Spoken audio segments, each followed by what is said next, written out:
Are you looking for the perfect bracelet for a loved one? Would your man be interested in a personalised keyring from his children? Are you looking for the best priced jewellery, whether it be a necklace, ring, earrings, bangle or even more? Look no further than Crafted Arts. Crafted Arts is a local business based in Barry within the Vale of Glamorgan, and they have a range of all the perfect items you need. If it's for the perfect gift for an anniversary, or maybe it's for someone's birthday, maybe something for Christmas, or you wanted to give someone that perfect gift that will last a long time, Crafted Arts is the business for you. If you want to know more or see what they have in stock, then you can visit them locally at 29 High Street, Barry, Vale of Glamorgan, CF62 7EB, or you can go onto their website at www.craftedarts.co.uk. You can even email them at info@craftedarts.co.uk, or maybe just give them a call at 07789 94248. Trust me, it's worth it for the perfect gift.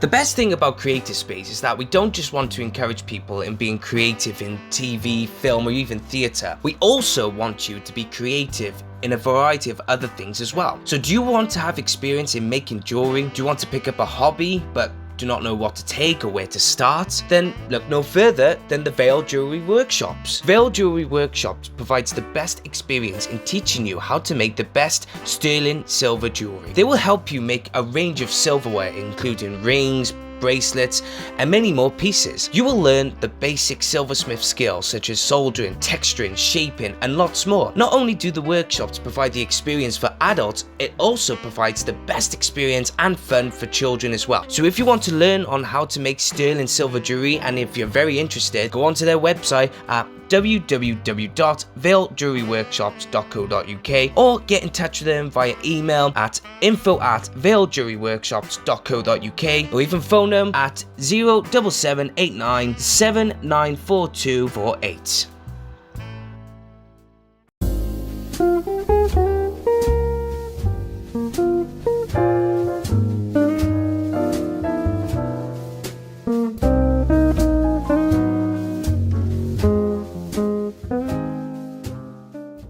Hey guys, how's it going? My name is Rhys Deans of Creative Space Podcast, and on today's episode we have none other than Ian CURRAN.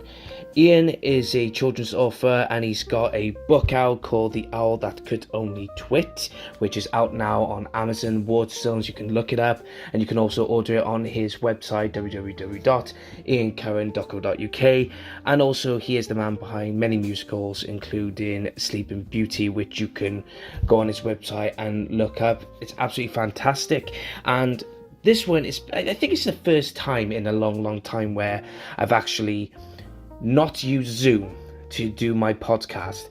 I travelled all the way up to Pontardawe Arts Centre to sit down with him and talk about his new book, his shows and his career, who he's representing in Handshake Limited, and so many more that we've gone into. We dived right in and we talked so many things.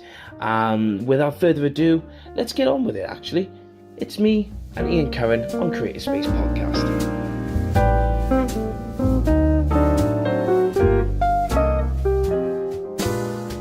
Ian, how's it going? That's really well, thank you. It's good to be here. Yeah, good to be here. So we're at the Pontardawe Arts Centre. So could you tell us just straight away what you're doing here and what's the show, and please tell us more about it. Sure. So we're at the Pontardawe Arts Centre tonight performing Oh What a Night, which is a celebration really of the music of Frankie Valli and the Four Seasons. And I say really it's a hits and history of the band, and they've got such a wonderful catalogue of music.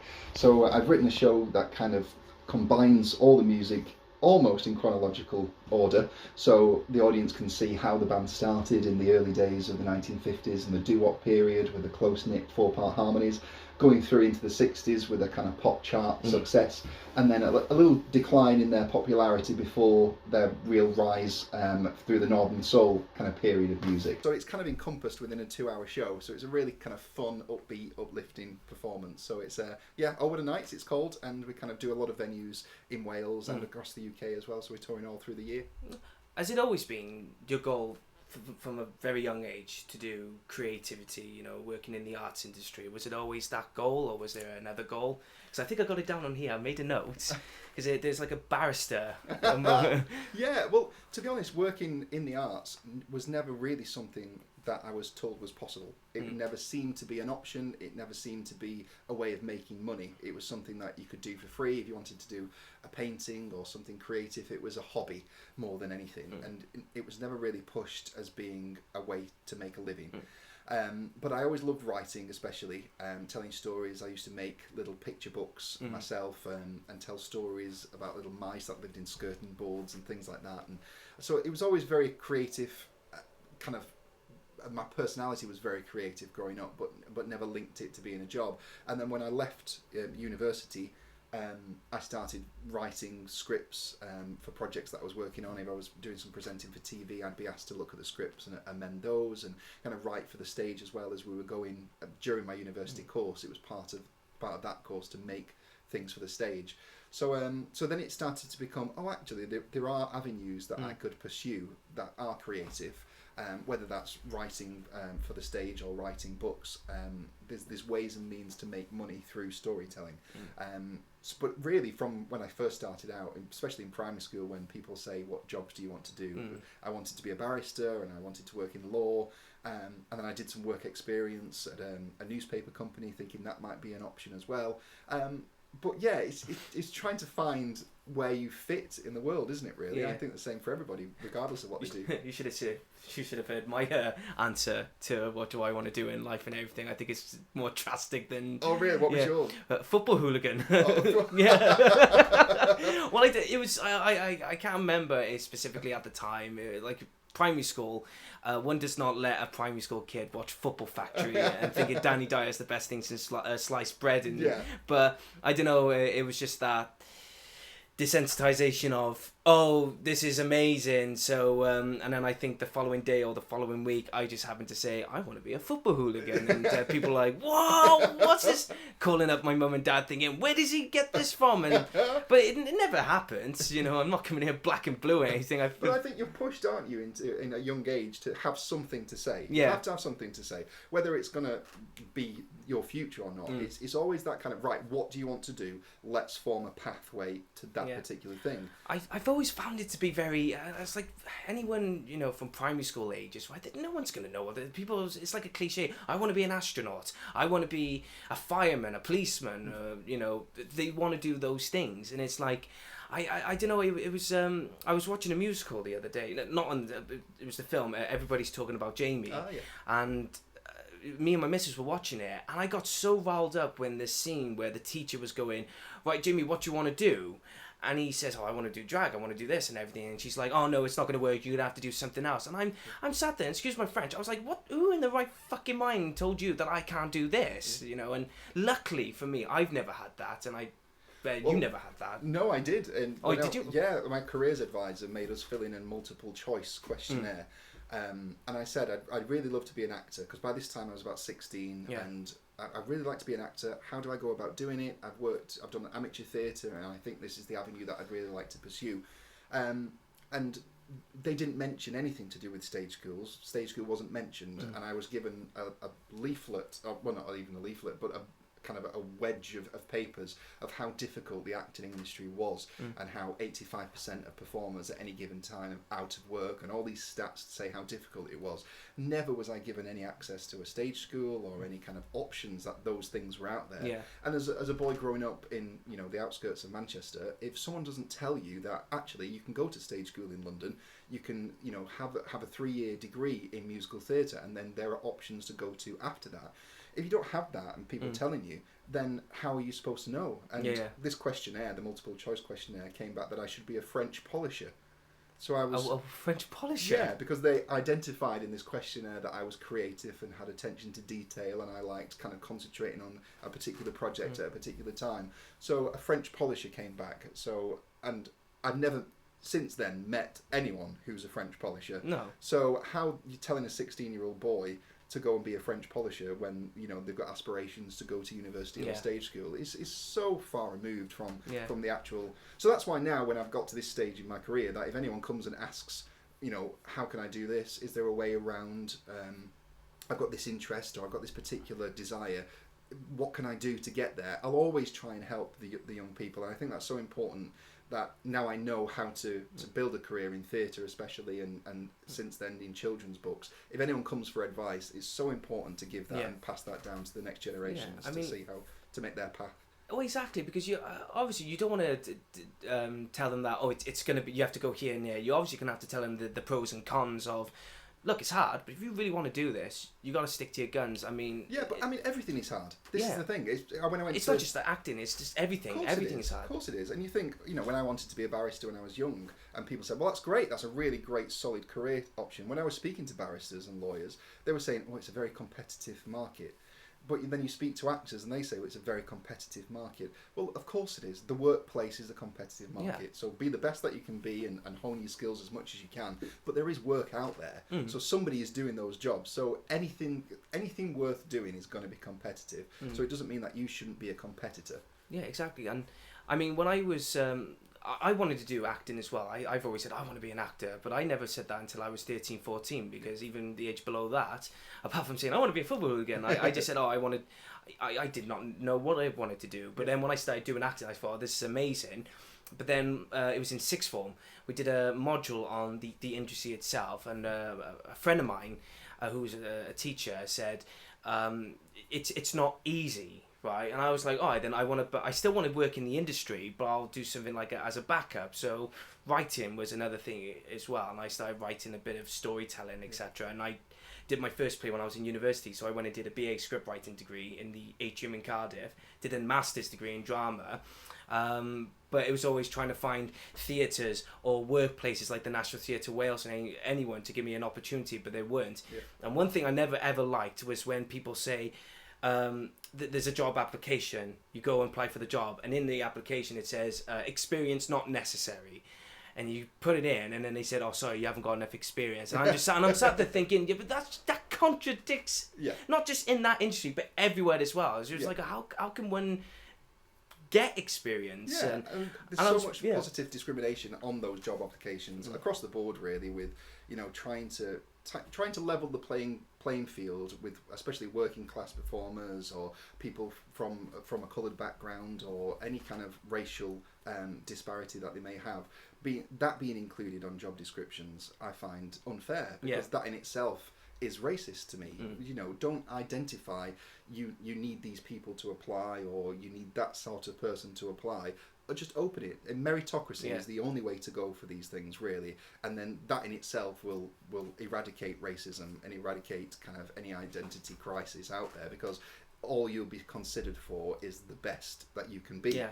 And if that suits that particular job, then you're in. Yeah. It doesn't matter what you look like and how you feel or what gender you identify with. All that stuff is superfluous, really. Can you do the job, and are you the best at it? Yeah. And that's really the only way that we can build our culture and kind of eradicate racism and hatred, is by giving the best people the best shots, really. So all that kind of stuff should be taken off job descriptions and application forms. Just see everyone's welcome to do it. Yeah. And that's all I care about, really, because as long as, we could go on about this discussion till the cows come home, really, because it's like Doctor Who, for example. Doctor Who has been in the spotlight because obviously they're trying to include a lot of minorities, etc. Right? And there's going to be a lot of people that say, this is not Doctor Who, or some people are like, well, this is how Doctor Who should be, and there's that clash.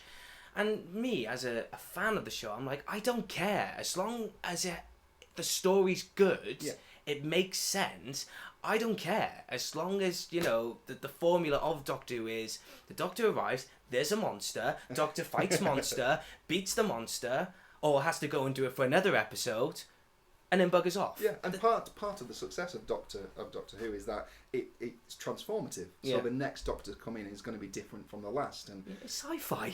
Precisely. But that's why it's worked so well, because you've got those different Doctors through the years that have worked well, and we can always talk about the ifs and the what ifs and the buts and everything. Of course. But at the end of the day, it's like, we don't know. I mean, I know we're both beyond our own selves and everything, but we don't know what's going to be like for us in our 60s or 70s. We just don't know.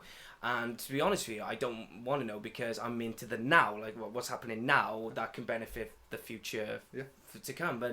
And in the industry, all I care about is, if someone came up to me, because obviously I produce my own plays, because if no one's going to give me the opportunity, well, I've got to give myself that opportunity. Yeah. And if someone came up to me and said, Reese, here's a play, I want to do this, and I'd be like, right, I really like this play, it's got character, it's got strength, it's got there's pros and cons, let's do it, right? And I just hate it when people go into so many details saying, oh, this character shouldn't be X, Y, and Z, and I'm like, why do you care? Well, the thing, I mean, it's got to ring true to your audience, Yeah. and you've got to. My problem really is when it comes down to disrespecting the writer. If the writer has written a play, for that instance, or a musical or a TV show or anything like that, you need to respect what the writer is saying, because that is his vision for that piece. And if anyone, a production company or anyone self-promoting, wants to do that particular piece, then they need to be respectful of how that has been written and what the writer has intended for those particular characters and the arch and what have you that falls within it. So as long as you're being respectful to the writer himself by taking on the project, then I think, you know, you go for gold. Yeah. Create whatever you can with whatever money you've got. But as long as you've kind of got that level of respect to be, actually, that character shouldn't be like that, it should be like this, well, then you become a co-writer then, and that's not what you've been given a license to. So you've got to be careful with that, is that it's not just, you know, anyone can play that part. You've got to be true to what the writer and what the vision of that was. But at the same stretch, it's always nice to pull those kind of, within that skeleton structure, it's always nice to pull the boundaries that you can while still being respectful to the writer. Oh no, 100%. And I mean, we were talking about this before we started pressing recording. I got a play going on that's going to happen in London, and it's called Talk, and it's about men's mental health. And it's not written from research, and it's coming from my own perspective of my struggles with mental health, but other people's as well. And you hit the nail on the head. You've got to respect the fact that this writer could be writing from personal experience, from experiences of other people that he, she, they, them are representing. You know, it's you got to find that boundary. You know, of like, okay, I can see where you're coming from, but we can make it better by doing this. Is that okay? And that person could turn around and say, yeah, no, or other words, other colourful words, you know. Well, exactly, and as as I'm sure you found in working in the arts, is that it is such a collaborative art form in that everybody has their part to play, but everybody should respect the boundaries that their part controls. So the writer should write, the costume designer should create the costumes. There is a huge collaborative nature to that work, of course, but everyone needs to keep in their lane to provide the vision, the overall vision that's been created. So yeah, of course it's collaborative and things shift and things change, but it's just maintaining that level of respect across the board, isn't it, really?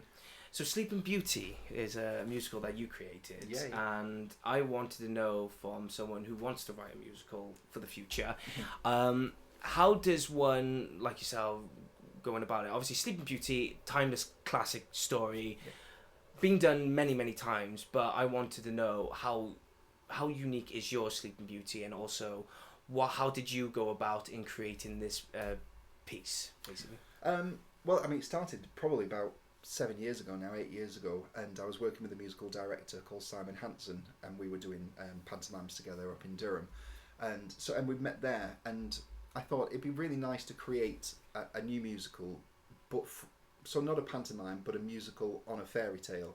And Rodgers and Hammerstein have got Cinderella, and the Andrew Lloyd Webber adaptation of Cinderella was coming through. And Sleeping Beauty was always one of those that I thought it's been put on the back burner because for the most part the princess sleeps. Yeah. And that's really the crux of that story, is that she pricks her finger, she's sleeping, and then the story really falls down to the prince to make everything right, really. And it comes down to, in the Disney version, it's Maleficent. In my version, it's Hellicent, she's called the villain in mine. But so it comes down to other characters. What I wanted to create was a very Princess Aurora-led story, and that all the abandonment issues in my version, that the king sends her away to live with the queen, so she's raised in a single parent family. Don't get me wrong, it's not a contemporary look at these things. I'm not trying to reinvent the wheel or reinvent the spinning wheel, as you would. But in this version, it's the king that makes the decision to send his daughter away with his wife, so he lives on his own. So it's that separation of parents, but still loving the child that they're bringing up. Being brought up to make her own decisions of how she wants her life to be, and if she reaches the point of 18, where does she go from there, and that kind of identity crisis for her. Meeting the prince and falling in love with him off her own back, and then that changes how people are saying you shouldn't be in love with that person, or you need to go down this track instead, and having that kind of, oh, there's so many options available to me, but actually I'm being very kind of careered into this one particular path, and that doesn't sit right. So Sleeping Beauty the musical, unlike any other fairy tale that I've seen of the story, she doesn't fall asleep at the interval. She doesn't prick a finger before the curtain closes on Act 1. She's very much into Act 2 before the finger prick happens, and she comes out and she's got this kind of heroes princess song towards the start of Act 2. And it's very much about her and her story, and obviously the other characters fall into place. But that's really what I wanted to create with Sleeping Beauty the musical, and it seems to have really kind of hit the mark with people. A lot of people have complaints with Sleeping Beauty in that she's asleep when the prince kisses her, and it's all this permission, and is she allowing the prince to kiss her? This seems like it's going too far, and he's being inappropriate with her. So I've addressed that in this musical as well, in that, you know, this is something that she's wanted and she's been refused, so that when it actually does happen, it's all these kind of loose ends have been tied off, really. There's a justification. And that's the path that she wanted, and actually that isn't the path that her mother and her family wanted, but it's what she's wanted ever since she's met the prince, and ever since that they formed their bond together. So it kind of ties up a lot of the arguments that were historically a problem with Sleeping Beauty as a pantomime or as just as the fairy tale. And it runs as a 2-act show. It's all original music. It's a brand new script. There's different characters in there that you will never have come across before. And I'm really happy with it. I'm really proud that it's kind of got a new life of its own now, and it's going to be playing 6 weeks in Houston, Texas this Christmas coming. So, and people write to me saying, can we stage the show in this country? And it's doing really well in America. Seems to be very popular over there. So it's fingers crossed. Yeah, it's one of those that it's a very expensive show to produce because it can have a big cast. Yeah. But for an amateur company, they have big casts and they have very strong female leads in a lot of instances. It's kind of a perfect show because it's very female led, and it can utilise a very large cast. So and also in America they don't seem to have the negativity of it being a pantomime title. Whereas in the UK, if you say I'm staging Sleeping Beauty, most people will presume it's at Christmas as a panto. Yeah. So, but there's no reason. This is a musical in itself. It's a 2-act show. Is that where, like, maybe Andrew Lloyd Webber said "Bad Cinderella"? It's like trying to avoid the simple. Trying to get away from it, and in the same way that Disney did with Aladdin when that came to the West End. I think people presumed that had played for years and years, and it didn't. It had a very short life in the UK, unlike the kind of Broadway run of it. And I think that's down to our history of pantomime, which is very special in this country, but it is very unique in the UK. Territorial as well, isn't it? Because you have your selected people who do that, and it's and I think there was a video, or like it was an interview, an American came down and it was like, oh, they didn't know what a pantomime was, and they were thinking that it was going to be Disney-fied and everything, and it's like, no, it's not like that, but it's something that holds close to our hearts, isn't it, pantomime? Yeah, because it's our thing. It's very much, and it's kind of music hall history, and it's part of our heritage and part of the theatre world. And don't get me wrong, it's a wonderful asset for most theatres. It's the lifeline financially for a lot of theatres in the UK still to this day. And I think Sleeping Beauty the musical falls better in America because they don't have associations with it being slapstick, and they have associations with that being a magical musical, as you would find from a Disney show. So they connect with it better over that way. So it's running for 6 weeks, November, December. Still a seasonal show, but not a pantomime as such. So it's quite exciting to see that hit Texas at the end of the year. So it's Would you be going? Have you been invited to go to Texas to see what is going? I'm not going to go over, no. It's because I'm linked up with the Over the Night show, so I tour with Over the Night most weeks, really. So that sees me through till the middle of December. So that by the time I finish the tour for this particular show, it means that their production of Sleeping Beauty the musical's over and done with. Oh, okay. So, but they, they're filming the production, so I'll get to see a copy of that, and it's always nice to see how different performers kind of bring their own. And it'd be good, just refreshing to see your piece come to life through the perspective of other people, and especially going on in America, you just don't know what's going to happen, and that's the beauty of theatre in general, isn't it? Well, of course it is, and you have to give them some creativity over the piece. So you have to, don't get me wrong, like I was saying before about being respectful to the writer or the author, they have to be respectful in that way, in that nothing can be changed from the script perspective, but in terms of how they present it, how they set it. And when I directed the premiere, we had a circular revolve in the middle of the stage, and we had tree trunks going up, and there was a hill that would revolve in the middle.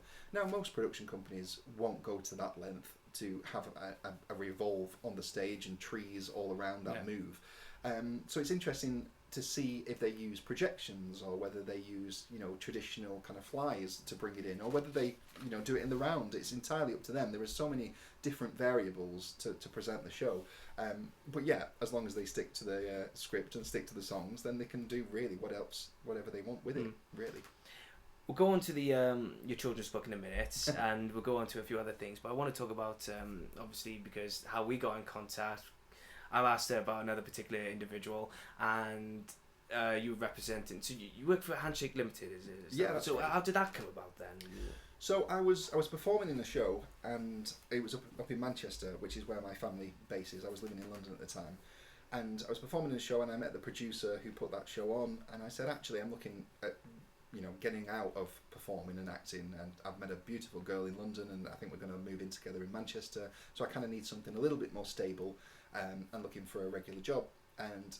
And he never mentioned him. We were talking about Sleeping Beauty the musical at the time, and to see if that particular producer would be interested in staging it. Anyway, a couple of months down the line, I saw that they were advertising for a programmer on LinkedIn. So I wrote to them and said, hi, we met at this date. I was performing in one of the shows that you were promoting.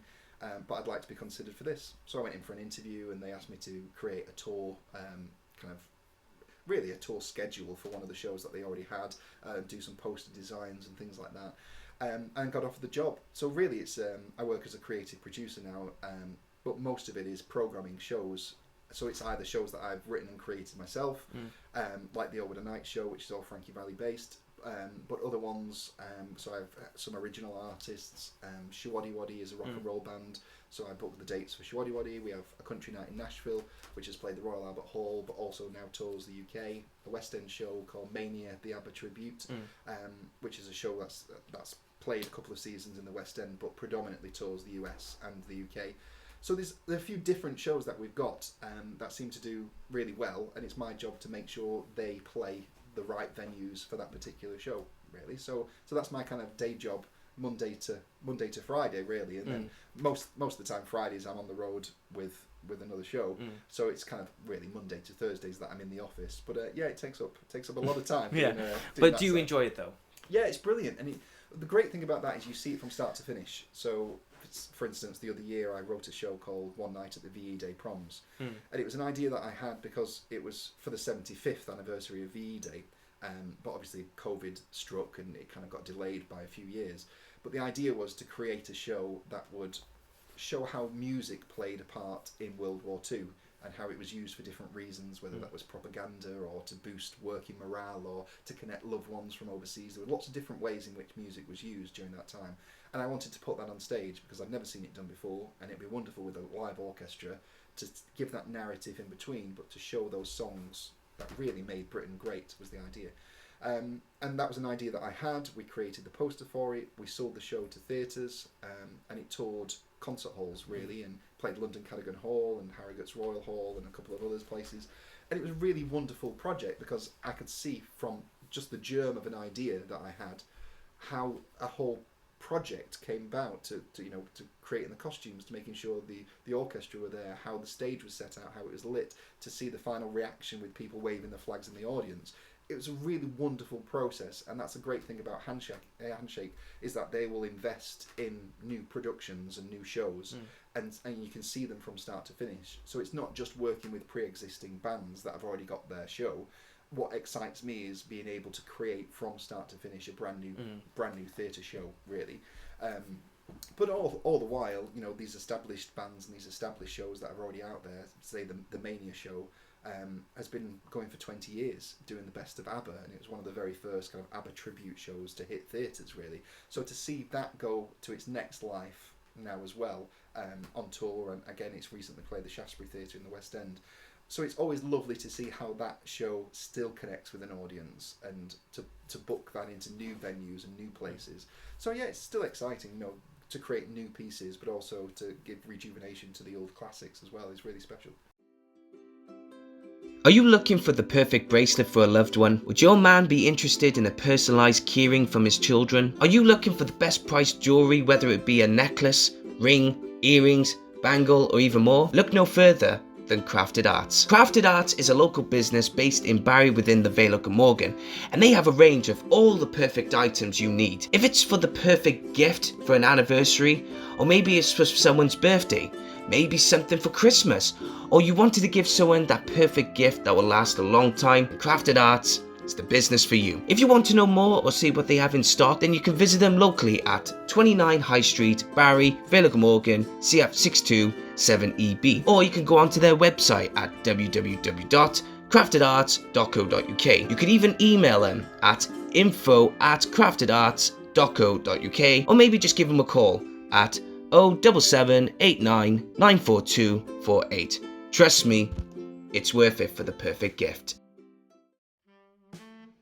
The best thing about Creative Space is that we don't just want to encourage people in being creative in TV, film or even theatre. We also want you to be creative in a variety of other things as well. So do you want to have experience in making jewellery? Do you want to pick up a hobby but do not know what to take or where to start? Then look no further than the Vale Jewellery Workshops. Vale Jewellery Workshops provides the best experience in teaching you how to make the best sterling silver jewellery. They will help you make a range of silverware including rings, bracelets and many more pieces. You will learn the basic silversmith skills such as soldering, texturing, shaping and lots more. Not only do the workshops provide the experience for adults, it also provides the best experience and fun for children as well. So if you want to learn on how to make sterling silver jewelry, and if you're very interested, go onto their website at www.valedjewelryworkshops.co.uk or get in touch with them via email at info@valedjewelryworkshops.co.uk or even phone them at 07789 794248. Have you ever been starstruck? Because you've worked, you've performed, done tours, etc. But have you ever come across an individual of great higher status or whatever, but have you ever been starstruck when you come across an individual? I don't know if I've been starstruck as such. I do get a very special kind of feeling when I see someone on stage, not necessarily in person, because you relate to them more on a personal level, and I'm not one for going and asking for people's autographs and things like this. So you can speak, and also if I go and watch a show, it's normally because I might know someone within the show who can then introduce you. So you don't want to be seen as some kind of freaky fan or anything like that. You just want to be seen as kind of one of the guys having a drink, really. But I remember seeing Judi Dench in a play at the Wyndham Theatre, and just thinking I'm in the presence of greatness. What she was creating on stage, and the play itself, I don't think was anything particularly special, if I remember rightly. But I remember sitting there thinking, this is really, really special. As I felt a few months back, I saw Player Kings with Ian McKellen, and that's someone that I've watched on screen. It's someone that I've seen, on TV and old Shakespeare videos that they used to show you for your GCSE. See, I'm glad courses. You said that, because some other person would probably say, "Oh, Gandalf," and then it's like, "Oh, for crying out loud!" He's, but no, exactly. But I don't know why. I think with Ian McKellen, he is Mr. Shakespeare, because he's a big ambassador for Shakespeare productions and everything, and then. And don't get me wrong, I mean, I went to go and see him in No Man's Land when he did a tour, No Man's Land in the New Theatre, and there were some people go, oh, with Patrick Stewart, and a lot of people were like, oh, the play's so boring. I'm like, yeah, but you got to get into it, you've got to understand the whole... Yeah. And it's not for everything, and that's a wonderful thing about actors like that. Judi Dench coming off the back of Bond, and Ian McKellen coming off the back of Lord of the Rings and X-Men and all that kind of stuff. Those young people watching those films are then introduced to theatre because it broadens their horizons. They think, actually, this is a wonderful actor. I'm going to go and see them live in a theatre. And that might be the first time they've ever stepped foot in a theatre, because they see this wonderful screen actor or actress being presented as a Shakespearean actor. And that's a wonderful thing. And I think that's another reason why the Shakespeare itself is so popular, is that they maintain those actors.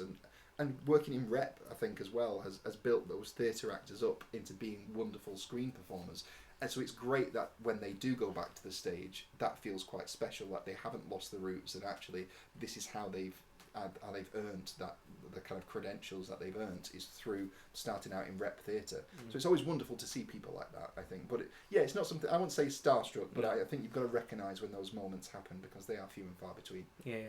I mean, I've had it, not starstruck, I've met quite a few particular famous individuals, and I've not felt the starstruck yet, but as soon as I've gone away, I've gone, bloody hell, that was so and so I've spoken to, you know. But I don't know what it is, and I think it was like when you've spoken to Mark, he said it better about me, because he's a mental health first aider, he is. Right. So he was saying that because I've worked in theatre, because I worked in TV, and because I did a few other bits and pieces, you as that individual who's worked in that environment took over that fandom, that person who's idolised these people, so it's overshadowed it.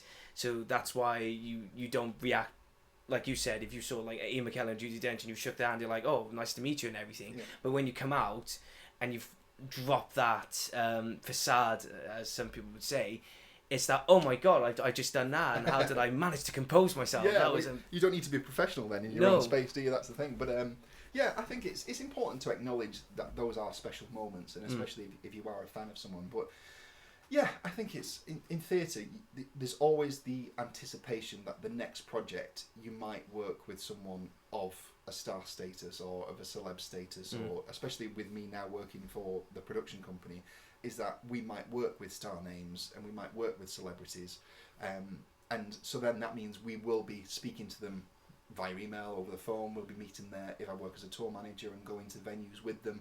Then, so you've got to maintain that level of professionalism. Yeah. And it's only really when you speak to family and friends and they know of the people that you've been working with that they say, oh wow, that's amazing, what were they like, or is that... Yeah. So, and really, to you, they're just another performer. And yes, they've earned accolades and fame through being talented, you hope. Yeah. Or for a particular purpose. They've earned that fame for a reason. So... But yeah, I think from our point of view, working in the arts, there's always that anticipation that you probably might end up working with someone in the future. So, you know, don't make an idiot of yourself along the way. Don't be a plonker all your life, you know. Yeah. The owl that could only twit. Yeah. Where did that idea come from? Because when I was reading it, Mark, he's written a few children's books himself, and as he was driving up, he went, oh, what's the title? And I went, oh, the owl that can only twit, and he just went... But where did that come from? What was the concept behind it? So the idea, this is my first children's book, but it's been an idea that's kind of been manifesting for a few years. And when I lived in London working as an actor, the careers advisor was right to some extent in that you can't make ends meet, so you have to find other bread and butter work to kind of bridge the gaps. And I was very fortunate in that I had a BA Honours in English Literature and Drama, so I could work in schools and I could work as a one-to-one support with children with autism or with speech and language difficulties. And it was a job that I really enjoyed and that I really loved. So whenever I was out of work, it wasn't real hardship, because I'd be able to get a job working in a primary school and working with children that really mattered and making a difference. And there was one particular school I was working in central London, and it was quite an impoverished area. And the little boy that I was working with, I used to say he had ants in his pants, because he wouldn't like to sit still in the classroom. He'd like to be up and about. And a lot of children with autism are the same, in that they might struggle in a normal classroom setting but thrive elsewhere. And the teachers had invited someone to come in from a wildlife trust. And they were going to be bringing different animals in to show to the children, and they were all going to be gathered into the school hall and watch this presentation. And I remember being sat in a meeting about this particular boy I was working with, and someone saying, wait, he really shouldn't be included in this because he's going to be more disruptive than anything. It might actually be a danger to these animals or to the other children if he reacts in a way that he's been known to in the past. And I said, well, actually, I'd like to give him a try, because something like this is wonderful for children who have minds that work differently. Yeah. And he might really benefit from this more so than he would do from a normal day in a classroom. This might be something that really engages him going forward. So I said, but I tell you what I'll do, I'd like to sit with him near the door, so that if he does feel overwhelmed and he does react negatively, I can at least kind of usher him out and we can go and do something else, so it doesn't disturb the rest of the class or the rest of the school as it was. So they agreed kind of reluctantly that he was able to come and sit in this presentation. And it was at that presentation that I got this idea, because I saw the little boy and he was so enthralled with the lady and the gentleman that were doing these presentations, pulling out these different animals from their various cages and boxes and things like that. And it was wonderful to see him so attentive. Just beaming up. Yeah, just really engaged with this. And you kind of thought, yeah, this is what you're interested in. You don't want to sit and do maths and hold a pencil. You want to see things with your eyes and touch things and engage. Practical. Yeah. So it really benefited him. And just to see how engrossed he was with these animals, and to see all the children engrossed by animals, is such a wonderful thing. And I learned something as well, in that the lady, she pulled out a tawny owl, and she said, this little owl is a tawny owl, and the female tawny owl says twit or whit. And then the other chap pulled out a male tawny owl, and this is the male tawny owl, and they say twoo, and they use it to find each other in the dark, and they use it as a call and response. So actually, if you hear a twit twoo sound, it's two owls that are finding each other. And I was in mid to late 20s at this time, and I thought, well, I never knew that. I never knew twit twoo was from two different owls. So, and actually, the fact that a female and a male were using that to find each other in the dark, that in itself is a story waiting to be written. That is a love story, if anything. So that idea has kind of been the germ for the owl that could only twit for years and years, for probably 10 years that I've had this idea in my head of, but how to bring that to the public, really. Is it going to be a stage show? Is it going to be a book? Is it, how can I present this? So that was the main kind of inspiration behind it, was that presentation, and being surprised in my later years that the twit twoo was a call. So I thought, actually, I'm going to sit down and write it. And really, it was through COVID when I had to put everything down. I couldn't perform, I couldn't tour, so a lot of the time I was spending at home rescheduling other theatre shows, really, that I had in the diary. But it gave me a lot of time to kind of reflect on ideas that I'd had in the past. I started a middle grade novel as well, and I started a picture book, and I was doing other work as well. I managed to get other jobs and delivery driving and things like this, because I was saving up for a wedding at the time. Yeah. So I had to find other jobs as well to go with it, but I did have more time than I would usually have had. So I sat down and I started writing the rhyming picture book, The Owl That Could Only Twit, and it kind of, I thought, this is actually feeling really special and really heartwarming. And I'd met years and years before an illustrator called James Cattell when I was down in Exeter with one of my other shows. And I met him through a friend and knew that he was an illustrator for newspapers. And I wrote to him and said, how does it work? I've written this book, I've got a manuscript, but I need illustrations for it because it's going to be a picture book. What would you suggest? So he said, well, why don't you send me the manuscript and I'll see if I can create the illustrations for you. And I said, well, actually, I've seen your work and it's very good, but it's very caricature and some of it's very Simpsons, and it's not really in tune with the vision that I've got, which is a bit more kind of Peter Rabbit and a little softer, and going down the kind of Julia Donaldson, Axel Scheffler kind of route. And he said, well, I'm an illustrator, I work to commission, so you tell me what you want and I will create it, and if I can't create it, then you don't give me the commission. So I thought, well, give him a shot and see what he can do. And the pictures that he gave back to me in the little illustrations, the basic illustrations that he sent, were wonderful, and I just thought, yes, this is kind of a partnership that could work. So we put it together, and I was sending it through to traditional publishers to see if they wanted it, and I got offered a couple of contracts, but they were very kind of skimpy, really, on how many illustrations they were going to provide to the book, and I wanted every page to have an illustration on. They didn't think it was needed. And I kind of felt slowly the control was being taken away from me, in that, we don't need every page to have illustrations on it. And, some page can be just text. And I thought, well, it's very important, this book, that it's aimed at 3 to 7 year olds, really. They love pictures. They need to be visually engaged with it. And it's quite wordy as well. So to see a page full of words is quite scary, really. They're going to be put especially, it's like these kids, I mean, no disrespect to the children, they're smart and they're intelligent in their own way, but they do need to be shown the basics still. If you're going to put some rhymey stuff on a page, they're not going to know it until there's a picture to go, oh, yes, okay, And they need to be engaged with it. And my son, he's only 2, he's 2 in August, but he loves flicking through the book. Now, he can't read, but he loves seeing those pictures. So even at that age, being able to sit with and it's so important for parents to read to their children. And they can't read, but they're picking up little sounds and they're looking at the letters and seeing, and that's how we, develop and how we get better. But even being able to see those pictures at such a young age and relate that to the story is really special. So I turned down a couple of the publishing deals that I got offered, and decided to commission James myself, and said, right, I'd like you to do all the illustrations for it. I signed up with a graphic designer to create the cover and the layout of the book, and then sent it to offset printers to do, I think we got 3,000 copies printed in the first print run. So really set up my own publishing company to push my own work, to make sure that I had the vision that I'd had for the book at the start. And I'm so proud of how it's turned out now. It's a real special thing to have. So where can we find the book? So you can get it online from Waterstones. It's available there, and Amazon. If you want a signed copy, I can do it through the website iancurran.com. So it's all available on there. So yeah, if you just type in The Owl That Could Only Twit on Google, it'll pop up and give you some options to be able to buy it. So wherever you fancy.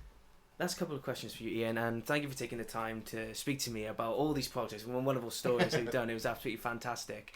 So are there any other projects that you are on the go for, whether it be another children's book or another musical or another play, a book? Is there any projects on the go?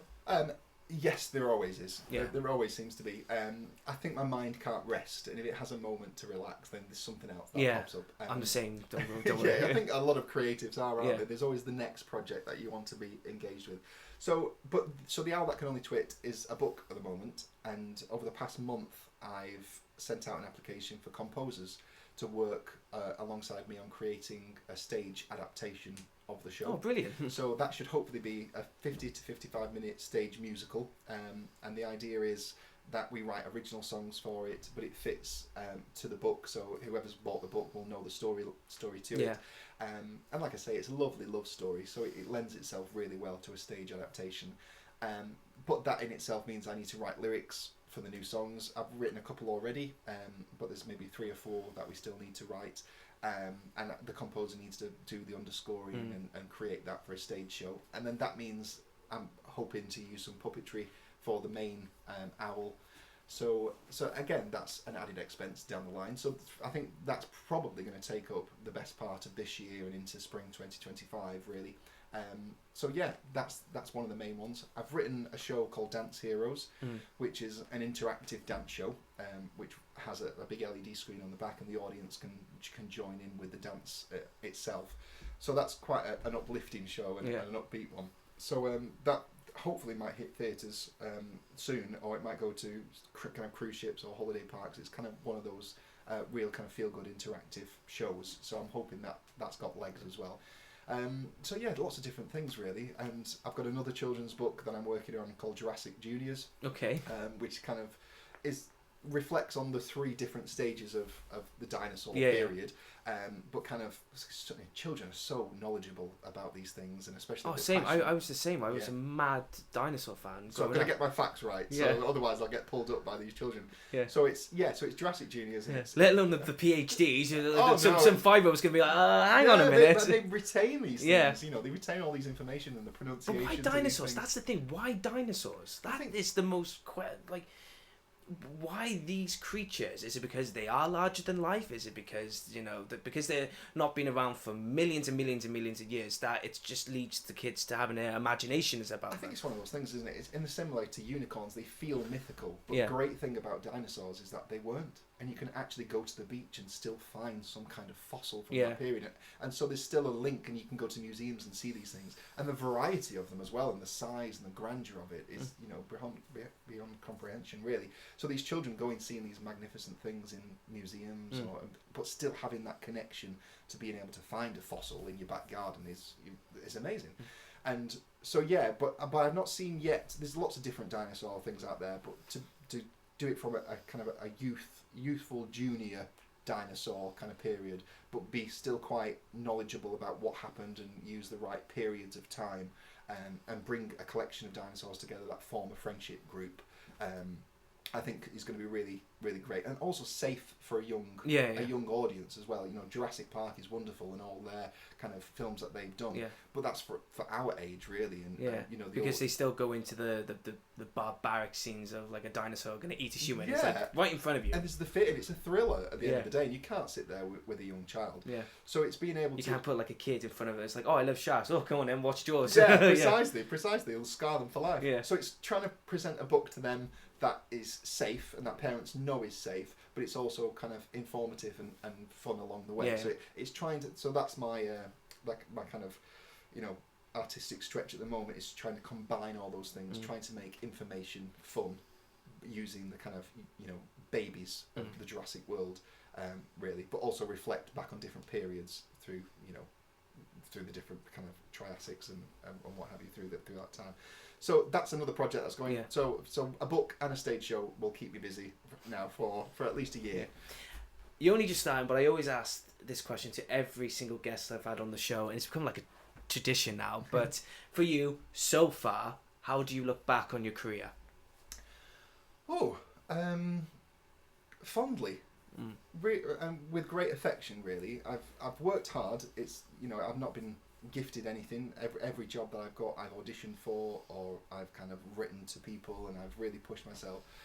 But I'm very grateful for the opportunities that I've been given. But also, it hasn't been based on luck. It's been based on passion and endurance and trying to be the best that I can be, and finishing projects. That's one thing that I'm proud to say that I'm kind of come to realise. It's great being able to start these new ideas, but you have to put a finishing point to it, and that's quite scary for a lot of us creatives, being able to say, right, that's done now, what's next? So I look back on it fondly. I've travelled the world really as an actor and a singer, and that's a gift in itself, being able to go to all these wonderful places and not have to pay, and to be paid to be there is really special. And to do work in TV and commercials has been wonderful, presenting, and now bringing my own shows to audiences, it's special. So it's kind of felt, I'm now in a position where I feel my degree in English literature and drama makes sense. Yeah. Really, because for 3 years I kind of felt I'm just doing this to get the degree, and then I'm off and I can go into the big wide world. But I'm kind of at the point now where everything has kind of built up to this point where I'm writing shows and they're being delivered to an audience. I'm writing books and children are appreciating them, and all those things have kind of dated back from my education. So everything in between has almost been a way of finding out what audiences like and what they want, to be able to create things that they will appreciate and that can, in essence, make a lifestyle for me and my family, and leave a legacy behind, really, I hope. So yeah, I'm very affectionate to what I've done in the past.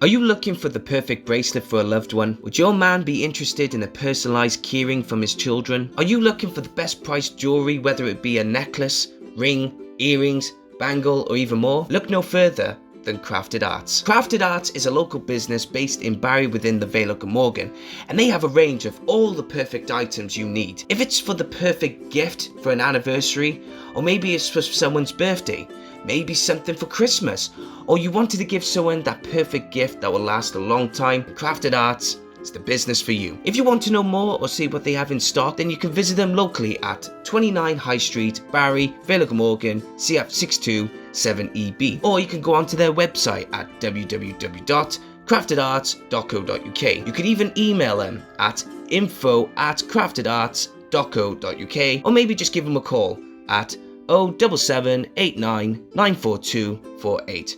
Trust me, it's worth it for the perfect gift.